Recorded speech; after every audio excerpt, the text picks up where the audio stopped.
السلام عليكم ورحمة الله وبركاته. كلنتي وعن أو وناكسن دمانتي ميل كستو aad joogtaan kusoo dhawaada mar kale iyo barbaarsama channel waan had iyo jeer idinka soo baahiyo barnaamijyada ku saabsan barbaarinta iyo tarbiyadda wanaagsan ee carruurta inagoo mararka qaarna kusoo qaadana dhiirigelinta waalidiinta. haddii aad nagu cusub tahay subscribe taabo si aad uga mid noqoto bahda barbaarsama channel. haddii aad hore noola joogtayna aad iyo aad baad ugu mahadsan tahay doorashada aad dooratay inaad ka mid noqoto bahdayada. gambaleelka furo si aad uga warhayso hadba barnaamijyada cusub aan soo geliyo. sii sheer gareeya insha allah si uu gaadho barnaamijyada waalidiinta Soomaaliyeed meel kastoo ay joogaan laga yaabaa inay wax ka faa'iidaan. like-ta ha ka ilaabina barnaamijyada inta daawata iyo inta like-ta taabata isma laha. waxaan markaa idinka codsanayaa inaad like-ta iyo share-ta labadaba aad ku dadaashaan oo igu taageertaan. aad baa u mahadsantihiin. sida aan hore idinku sheegay waxa mar walba mudnaanta leh mowduucyada ama waxyaabaha aad doonaysaan idinku in laga soo hadlo si aad wax uga faa'iidaan ama u ogaataan arrimahaas sida loo xallin karo ama loola dhaqmi karo.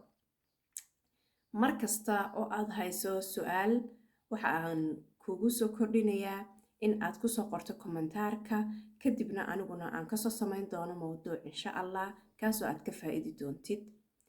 sida oo kale barta TikTok-ka ayaad nagu soo biiri kartaa haddii aanad naga mid ahayn halkaasoo aad ku soo gudbin karto su'aalaha si aan uga jawaabo insha allah ama uga soo sameeyo mowduuc ama barnaamij ku anfaca. markan iyo haatan waxa aynu soo qaadanaynaa mid ka mid ah su'aalihii ayna soo weydiiyeen waalidiintu taasoo ahayd carruurtu marka ay 10 jir iyo wixii ka weyn yihiin siyaabaha loola dhaqmo wax nooga soo sheeg ama nala wadaag. markanna taas ayaynu halkan ku falanqayn doonaa insha allah intii ilaahay inagu simo.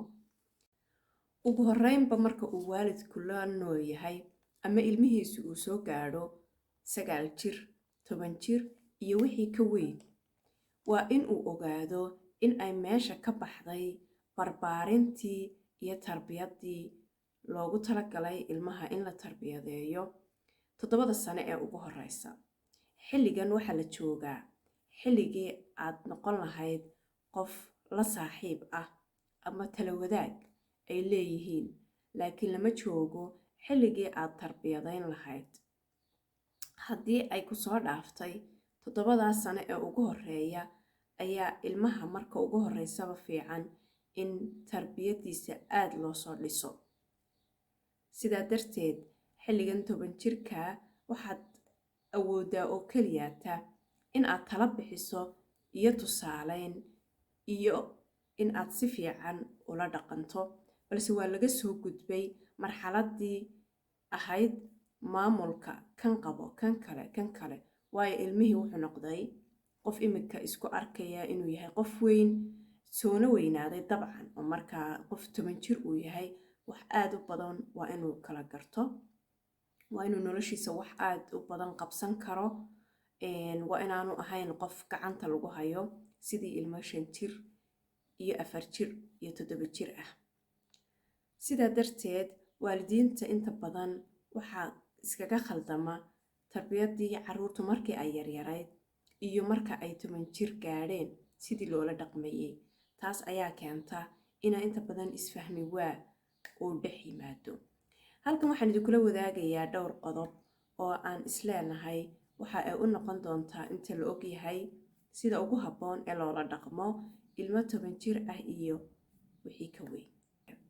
aad ayay u necab yihiin carruurtu marka ay da'dan jiraan in aad caawiso mar walba, in aad dharkooda u soo saarto, inaad adigu u doorto, in aad cuntada u sheegto xilligii cuntada la cunayo tirada kaale cuntada cun waayo waa qof weyn oo caqli leh markuu gaajoonayo waa inuu isgaran karo isagu oo cuntada odhan karo waa xilligii cuntada. waxyaabahaas oo dhan uu isagu keligii maamulan karo. marka caawimada badan ka jooji waalid ahaan waayo xilligan aad ayay u karhaan in la caawiyo mar walba. laga yaabaa inay waalidiinta amaba way tahayba wanaag ka tahay oo ay ilmahooda u shaqaynayaan caawinayaan laakiin runtii ilmo 10 jir ah waa ilmo weyn marka waa inuu isagu wax badan qabsan karo, waa inaad caawimada ka yarayso, adigana nasashay kuu noqonaysaa, waxyaabo badan baad kaga nasanaysaa, isagana waxay noqonaysaa kalsooni iyo inuu isagu keligii wax qabsan karo. sidii aynu barnaamijyo hore kusoo sheegnay, xilligan caruurta waxa isbedelaa hormoonadooda, waxa ku socotaa koritaan aad u fara badan oo dhinaca hormoonada iyo dareemaha ah. sidaa darteed ama jir ahaanba ah, waalidka xilligan oo kale waxaa looga baahan yahay inuu noqdo waalid aad iyo aad iyo aad u dulqaata. caruurta waxaa la arkaa inay yihiin qaar mar walba xanaaqsan oo agressiif ah, nervous ah, maxay ahayd halka qaar kalena ay yihiin qaar mar walba ooyaya, murugaysan. laakiin haddii aad weydiiso sababta, iyaguba kuuma sheegi karaan, waxa weeyaan hormoonka ku socda iyo koritaankooda. sidaa darteed waa inaan waalidku u arkin in isaga loo jeedo ama ilmihii uu kibrayo ama si kale isaga xanaajinayo. waa inuu markiiba ogaado inay xaalad jirto oo uu dulqaadka labanlaab ka dhiga xilligan oo kale, haddii uu doonayo inay ilmihiisa si wanaagsan isku fahmaan. waxyaabaha ugu badan ee da'dan oo kale waalidiintu ay isku qabsadaan, researchyada la sameeyey na lagu ogaaday waalidiintii caruurta isku qabsadaan waxaa ka mid ah sida telefoonadan imika la isticmaalayo ama tablet, iPad, qofba wuxuu u yaqaano, TV la daawado iyo waxyaabahaas. muran badan ayay ka dhex dhaliyaan waalidiintaasi. ahaatee waxa ay ku talinayaan khubarada caruurta ku takhasustay xilligan in la joogo xilli casri ah, ilmo kastaana uu telefoon gacantiisa ku haysto oo ma garanaysaa ay tahay wax aan inta badan loo diidi karin. laakiin siyaabo kale haddii uu waalidku arko inuu ilmihiisu yahay mid aad ugu mashquulsan, wax kala qabanayn, waqtigiisii oo dhan bahalkan ku foorara ama game ciyaaraya ama ma garanaysaa telefoon ku foorara, waxyaabahaas ku arka waalidku waxa uu ku xakameyn karaa in uu gurigiisa u yeelo waqti internetka la shido, wifi-ga waxaana loo yaqaano internetka aqalka, waqti la shido oo khaasa adigu la kaantaroolo bahalkaas, khaasatan habeenkii oo kale sideedaba xilli hore laga baqtiyo oo kale. telefoonka in aanay qolkooda haba yaraatay habeenkii la tegin, aanay sariirtoodii meelaha la tegin ayaa lagu talinayaa. markaa waalid walba waxaa la gudboon markuu ilmihiisa telefoon usoo iibinayo ama usoo iibinayo bahalkaa, inuu shuruud la sii galo oo uu ilmaha u sheego in aan telefoonkan sariirta lala tegi karin habeenkii, in uu noqon doono mid waqtiyo khaasa oo sida maalintii oo kale ah la isticmaalo, loo sheego in la damin doono internetka guriga ku jira, habeenkii la damin doono xilliga la seexanayo. waxyaabahaasoo dhan waa in laga sii wada hadlo. xilligan waxaa la joogaa xilligii wada hadalka, xilligii tala gorfaynta, inta laysa soo hor fadhiisto sidii laba qof oo waaweyn loo wada tashanayay, loo wada arriminayay. marka ugu horeysaba waa inaad arrimaha war cad iyo sharci cad idinka yaallo si hadhow aydaan isugu qabqab. xilliyada aad doonayso in aad ilmahan wuxu sheegto waa in ay noqdaan xilliyo degan, xilliyo labadiinuba jawi degan ku jirtaan. sida haddii aad gaari fuushan tihiin oo meel iska maraysaan gaariga dhexdiisa, haddii aad tahay aabbo ama hooyo, haddii markaa ilmaha wada socotaan oo gaariga fuushan tihiin, haddii caruurtii kale idinla socoto suurtagal ma aha. waxaad eeganaysaan waqtiyada aad ilmaha markaa aad doonaysa inaad waxu sheegto aad keli isku tihiin. intaad u yeedho isagoo caruurtii dhex fadhiiso, soo bax waan kula hadlayaa, soo gal qolka, taasna suurtagal ma noqonayso, waayo caruurtoodii kale aad kusoo horbaahdishay, markaa kaama maqlay wixii aad sheegaysay. marka waxaad samaysaan xilliyada degan la eegta in aad wada hadashaan ilmaha, xilli adiguna aad degan tahay isaguna uu degan yahay. hadaad gaariga ku dhex jirtaan labadiini oo kale gaariga waad ku wada dhex sheekaysan kartaan intaa gaarigu soconayo. haddaa intaa yara baxdaan wada lugaysaan marka waa halkaa waa ku wada hadli kartaan. xilliyada habeenkii marka lasii seexanay fiidka oo kale markuu qolkiisa sii seexanay haddaad u yara timaado oo dabadeetana a wada hadashaan si degan xilliyadaasoo kale waxbaad ka dhaadhicin kartaa, wixii khalad waad u sheegi kartaa, wixii sax ah iyo sidii ay kula muuqatana waad u sheegi kartaa adigiyoo laakiin aan wax xanaaqa muujinahayn. haddii aynu u nimaadno dhinaca ilmaha qolkiisa xilligan oo kale waalidada caruurta da'daas ah haysta kolley way dareemayaan waxaan sheegayo ama way la noolyihiin xaaladaas way arkaan. xilligan marka la joogo qolalka dhalinyarada teenage-ka aad bay isugu dhex daadsan yihiin. ma garanaysaa, ma jecla inay kala hagaajiyaan, inay kala guraan ma jeclaa. waalidka marka way isla xiiqaan, kan hagaaji, kan kala hagaaji, kan samee, kan kala samee, ama waalidkiibaa ku tabca oo dee markasta isagu qolkii hagaajinaya. horta qofku markuu intaas leegyahay ilmahan waa inuu isagu qolkiisa waxyaabo yaryaroo waalidku uu mararka qaar isagu arkaya inay waxaas u baahantay in la nadiifiyo, sida sariiraha hoostooda oo kale oo intuu la qaado la hagaajiyo iyo waxaas mooyaane inta ugu badan waa inuu ilmahaas isagu hagaajisto qolkiisa. haddaba siduu u hagaajisanayaa? sida aan idiin sheegay iminka soo tilmaamay, waa in waqtigan wax walba sharci cad guriga ka jiraan. wax walba waa inuu sharci ka jiro oo uu yaallo nidaam idinkala haga. haddii kale ilmahaas 10 jirka ah iyo wixii ka weyn ah ama 9 jirkaba ah waad isla dawaqaysaan. marka waxaad sameynaysaan, tusaale qolkiisa warqad lagu dhejinayaa, waad qoraysaa, dadana qolka ilmaha yar baa lagu dhejinayaa warqad, inanta ama inanku doonaha ahaado. tusaale ahaan iminka anigu tusaale ma soo qaadanaya, laakiin qof walba siduu uu jecel yahay inuu u hagaajiyo guriga ayuu ku qoraya. wiigii hal mar ina uu maxay ahayd qolka masaxo, calashaan dhulka inuu aad u nadiifiyo oo biyo iyo wax kasta ku nadiifiyo oo uu maydho 3 maalmood ama 2 maalmood ama maalintii adigu saad jeceshahay in uu mariyo. weliba anigu maalin kasta inaan laga dhigin baan jecelahay, waayo waxay ku noqonaysaa waxay karhaan. ma maalin dhaafa looga dhigo ama 2 maalmoodba maalin ha looga dhigo. waa inuu meesha mariyo, xaadhid sameeyo, uu xaadho, ama huufarka qofkii haysta uu mariyo sida dadka qurbaha ku nool. weelka uu ilmuhu wax ku cuno haddii uu la dhex tago qolkiisa, inta badan da'dan markay yihiin way la dhex tagaan qolalkooda, waayo waxay jecel yihiin inay qolka inta badan ku dhex jiraano waaniga idiin sheegay kelinimaday xataa jecel yihiin. marka cuntada marka uu qaato qolkiisa hadduu la tago, sida ugu dhaqsaha badan marka uu cuntadaasi dhammeeyo, wuxuu weelku wax ku cunay waa inuu kijada keeno. waa inuu sida ugu dhaqsaha badan uu kijada keeno marka uu cuntada dhammaystaba iska soo qaado.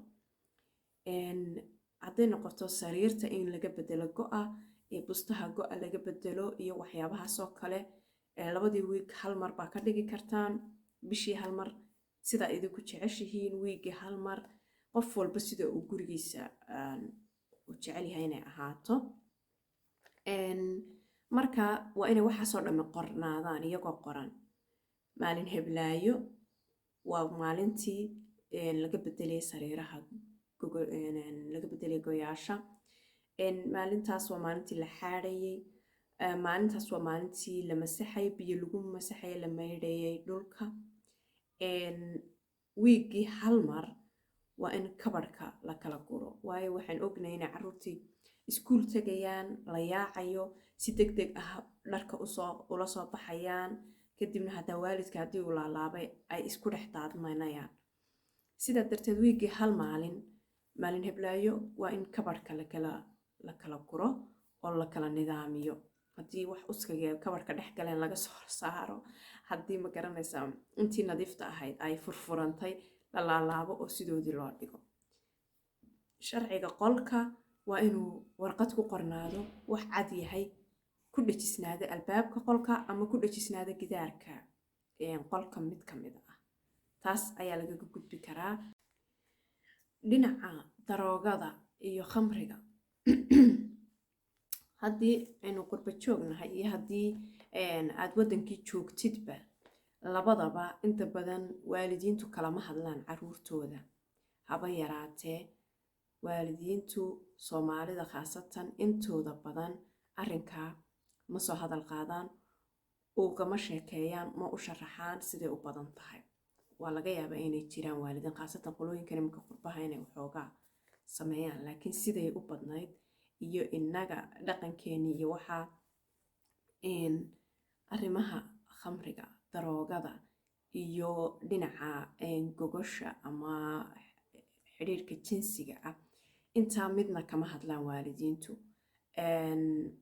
waxay u arkaan, garan maayo, inay ceeb u arkaan, inay la soo hadal qaadaan. adigu bal siday u arkaan idinkaa, waayo ay ugu sheegi waayaan, u sharaxi waayaan, idinkaa kommentaarka kusoo qori. laakiin waxa weeyaan arrinkaasi waa muhiim in aad ilmahaaga intaad meel la fadhiisato u sharaxdo muxuu yahay, muxuu dhibaato u keenayaa waxani, inuu xaaraan yahay, waayo laynooga xaaraantinimey, waayo waa xaaraan oo keliya kuma qancaan caruurtu markay inta laaleegyihiin iyo markay yaryar yihiin. xataa mar walba haddaad caruur korinayso, tarbiyadaynayso, waayo baa daba taala meeshii. khamrigu waa xaaraan, lama cabo, waayo waa lagu odhanayaa, ama haddii aan lagu odhan niyaddaa layska odhanaya. marka waa inaad sharaxaad aad bixiso. adiga laftarkaagu haddii aanad garanayn, waa inaad intaanad kala hadlin ka hor isa sii diyaariso, ama sheekh sii dhegayso, ama sii akhri, ama wuxuun samee. waa inaad ma garanaysaa sababta aad marka hore sii hayso. daroogada in ay tahay waxaan haba yaraatee aan la tijaabin karin, dhibaatooyinka u geysato maxay hayday maskaxiyan iyo adigu waxaa mukhaadaraadka oo dhami dhibaatooyinka u geysato nolosha qofka, sababta inay xaaraanta iyo laynooga xaaraantinimeeyey. waxaasoo dhan waxaa loo baahan waalidku intuu ilmihiisa la fadhiisto, la hadlo, inuu u sharaxo oo uu si cad ugu sheego waxaas waxay yihiin, adigoo aan uba sheegin. haddii ilmahaagii waxaas ku dhaco oo dabadeetana adoo xanaaqsan aad intaad disho ama ku qayliso aad tidhahdo waxaasaad samaysay, waa xaaraan, annagu weligee maanu samayn jirin, aad hadalladaa ku catawdo, waxba kuuma tarayso. wax walba waxay ku fiican yihiin ka hortagga. markaa sii sheeg, maxay hayday ka waani oo u sheeg ilmahaagu intaa uu 10 jir yahay ee aanu waxba arrimaha gudagelin, ama ilaahay bay naguma keene. waa inaad kala hadasho, si cad u kala hadasho. tan kale ee xiriirka jinsiga laftarkeeda, waxaan u aragnaa wax ceeba. hadduu qof soo hadal qaado, waxaa la odhanayaa sidii inuu khalad weyn sameeyey oo kale ayaa laga soo qaadaa. markaa sideedabana innaga Soomaali ahaan oo keliya ta ma aha, arrinkan oo kale xataa dadka caddaanka ah ama ma garanaysaa aan Soomaalida ahayn, inay ilmahooda kala hadlaan waa arrin adag. yacni waa arrin khajilaad ku yara jirto. waa ilmahaagi qofkan xaggeed kaga bilowdaa, ilmaha laftarkiisiibaa ayaa khajilaya. laakiin waa muhiim inaad khajilaadda ay waxaa iska ilowdo, u sheegto waxay tahay sida u dhacdo, sida ma garanaysaa aanu khalad u geli karin, oonu arrimaha ugu dhicin. ma garanaysaa ha uga soo qaadina marka aad u sharaxaysaan. waxay sheegeen culimada nafsigu inay waalidiin badan markay arrinkan u sharaxayeen caruurtooda ay uga dhigeen wax xun si aanay u samaynin. kadibna qofkii markuu weynaaday ee uu guursaday, khaasatan dumarka, ay gabadhii u aragtay wax aad u xun oo kale. wax ninka uun loo samaynayo iyadoo waxba u tarahayn oo kale. Markaasi aanay foobiyadaasina ugu dhicin. Waxani waa wax ilaahay nagu abuuray, inoogu talagalay, laakiin waqtigaas iyo waqtigaas uu ku habboon yahay, loogu talagalay. Sidaas waa waqti waad gaadhi doontaa iyo dee si caadi ah oo caqligal oo macquul ah. Waa in loogu sheego oo lagala hadlo, ama inan ha ahaado ama inan ha ahaato. Waxaynu u imanaynaa markan dharka ay xidhanayaan iyo timaha sida ay u xiiranayaan ama midabka ay marsanayaan iyo waxyaabahaas oo kale. Inta badan waalidku inuu talo ku yeesho mooyaane ma noqon karaan waqtigan qaar uu maamuli karo waalidku. Haddii aad ilmahaaga 10 jirka ah dharkiisa adigu soo iibisana, waxaad meel kaga dhacaysaa shakhsiyadda ilmahaas iyo kalsoonidiisii. Waa inuu ilmuhu noqdo mid isagu doorasho leh, si aanu noloshiisa dambe oo dhan qof ugu tiirsanaanin, oonu u sugin in wax loo dooro, aanu noqonin mid bilaa go'aana. Waxyaabahan oo kale caruurtu markay aynigan yihiin qof walba uu soo maray xilligan, laakiin waalidiintu ma xasuustaan, way isdiidsiiyaan waqtigii ay xilligaas intay leekaayeen iyo waxaa maskaxdooda waxaad moodaa inay kasoo boodtay marka ay ilmahooda la hadlayaan iyo waxyaabahaas oo kale. Maaha wax innaga inagu khaasa Soomaalihan, waa wax iska generaal ah dhinaca waalidiinta oo laga siman yahay. Marka xilligan wuxuu jecel yahay ilmuhu inuu tijaabiyo wax badan oo kala duwan, dhar badan oo kala duwan, timihiisa siyaabo badan ka dhigo si uu u helo.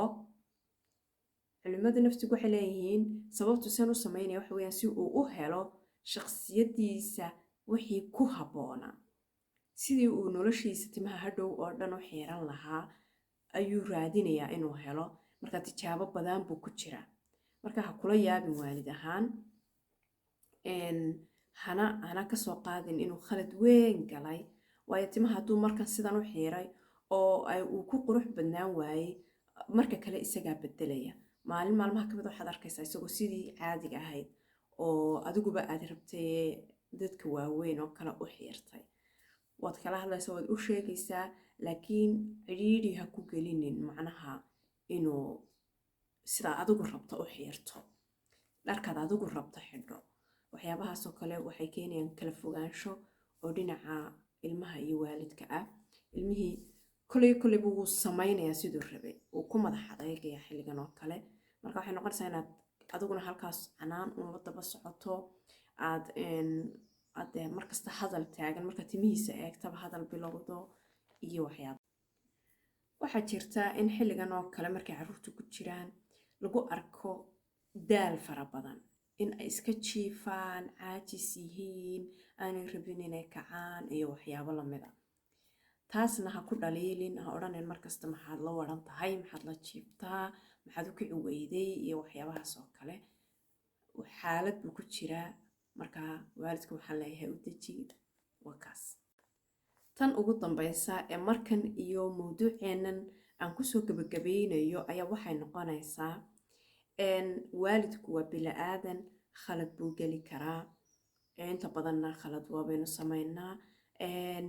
Haddii waalid ahaan aad khalad kaa dhaco, raaligeli oo raaligelin samee, si ilmahaagu markuu isaguna khalad ka dhaco uu adiga ku raaligeliyo. Tani ma aha da'dan oo keliyata, waxa weeyaan in lagaga soo bilaabo da'da marka ay sanad yihiin ama 2 sano, da'da ugu yar lagaga soo bilaabo, si uu ula koro ilmihii in khalad qofkani markuu galo raaligelin samayn karo, isagana la raaligelin karo, isna wax raaligelin karo.